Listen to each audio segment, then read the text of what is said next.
صرف میں نہیں بلکہ آپ بھی چلیے، اگر جمعہ کی بھی نماز کوئی پڑھتا ہے تو جمعہ کے دن تو اللہ سے عہد کر رہا ہوگا نا. اور یاد رکھیں وعدہ توڑنا یہ منافقین کا کام ہے. تو جب آپ نے کسی دنیا دار سے نہیں بلکہ پروردگار سے وعدہ کر دیا کہ اے اللہ ہم ہمیشہ تیری ہی عبادت کرتے ہیں اور کریں گے، تو ہمیں چاہیے کہ ہم اپنے وعدے پر قائم رہیں، ہمیشہ اللہ ہی کی عبادت کریں اور اسی سے مدد چاہیں.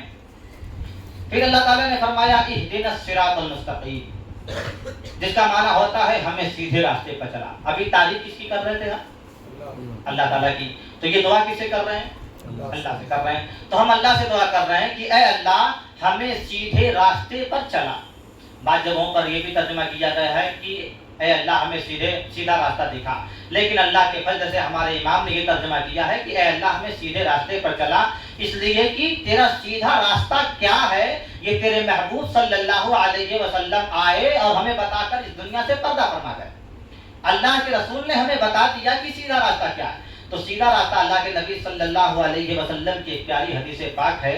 آپ صحابہ کرام کے ساتھ بیٹھے ہوئے تھے، آپ نے ایک لکیر کھینچی اور کہا کہ یہی سیدھا راستہ ہے، جو اس پر چلے گا وہ فلاح پائے گا، وہ کامیاب ہو جائے گا. اور پھر آپ نے ایسے ایسے لکیریں کھینچی کہ اگر کوئی ادھر ادھر جاتا ہے تو وہ گمراہ ہو جائے گا. تو ہمیں ایسے اسی سیدھے راستے پر چلنا ہے. تو ہم اللہ سے دعا کریں کہ اے اللہ ہمیں سیدھے راستے پر چلا. اچھا کیوں دعا کریں؟ معلوم تو ہے نا کہ نماز پڑھنا یہ سیدھا راستہ ہے، روزہ رکھنا یہ سیدھا راستہ ہے، قرآن کی تلاوت کرنا، حج کرنا، زکوٰۃ دینا، اچھے اچھے کام کرنا یہ سیدھا راستہ. تو دعا کرنے کی کیا ضرورت ہے؟ ہم عمل کریں. تو یاد رکھیں جب تک اللہ تبارک و تعالیٰ کی توفیق نہیں ہوتی ہے کوئی بندہ اچھا کام نہیں کر پاتا. وہ قرآن مقدس کے 13ویں پارے میں ہے وما ابرئ نفسی ان النفس لامارۃ بالسوء الا ما رحم ربی. مقصد یہ ہے کہ اللہ تبارک و تعالیٰ جس پر رحم کرتا ہے، جس پر فضل فرماتا ہے، بس وہی بندہ نفس امارہ کی سرکشی سے بچ پاتا ہے، شیطان کے وسوسوں سے بچ پاتا ہے.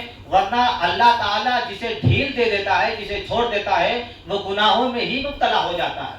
اور عموماً آپ دیکھیں کہ ہمیں معلوم ہے نا کہ جھوٹ بولنا گناہ ہے، چوری کرنا گناہ ہے، غیبت کرنا گناہ ہے، برائی کرنا گناہ ہے، گالی دینا گناہ ہے. یہ سارے گناہ ہمیں معلوم ہے، لیکن ہم سے یہ ساری چیزیں چھوٹ پا رہی ہیں؟ نہیں، اللہ کی توفیق نہیں ہوتی ہے، اللہ کا ڈر ہمارے دل میں نہیں ہے. اور یہ جو چھوٹے چھوٹے گناہ ہم کر رہے ہوتے ہیں اور سمجھ رہے ہوتے ہیں کہ اس سے بہت زیادہ گناہ نہیں ملنے والا ہے، بہت نقصان نہیں ہونے والا ہے.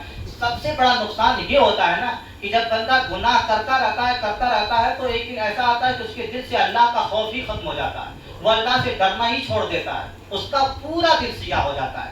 جیسے مثال کے طور پر آپ تو بہت اچھے لوگ ہیں، نماز وغیرہ کی پابندی کرتے ہوں گے، لیکن جیسے ہم جیسے ناکارے لوگ، گناہ گار لوگ کہ نماز چھوٹ جائے تو ہمیں افسوس نہیں ہوتا. کیوں؟ اس وجہ سے کہ نماز چھوڑتے چھوڑتے ہمارا دل سیاہ ہو چکا ہے، ہمارا دل کالا ہو چکا ہے. ورنہ آپ وہ واقعہ یاد کریں مقام صیبہ میں حضرت علی رضی اللہ تعالی عنہ سے ایک وقت کی نماز، عصر کی نماز قضا ہو گئی تھی.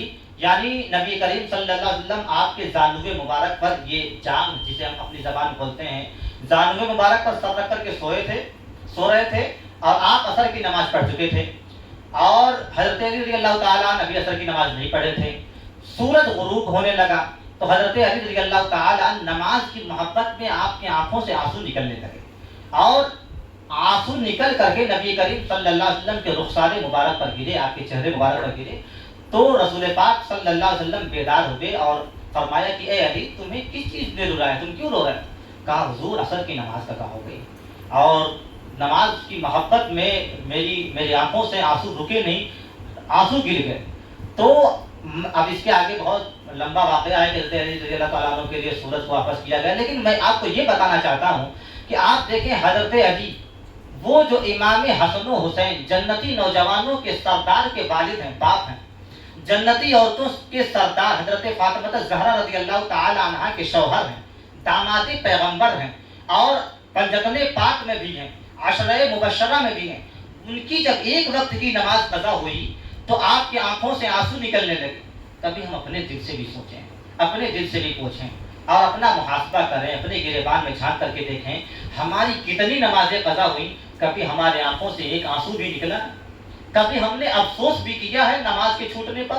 اب ہم سمجھتے ہیں کہ بہت بڑے ہمارے لیے ضروری نہیں ہے نماز تو دوسروں کے لیے. یاد رکھیں آپ بھی رب کے بڑے عاجز بندے ہیں. ہم رب کے بڑے عاجز بندے ہیں, بڑے عاجز بندے ہیں. یعنی ہم رب کی بارگاہ میں جتنی بھی عبادت کریں کم ہے.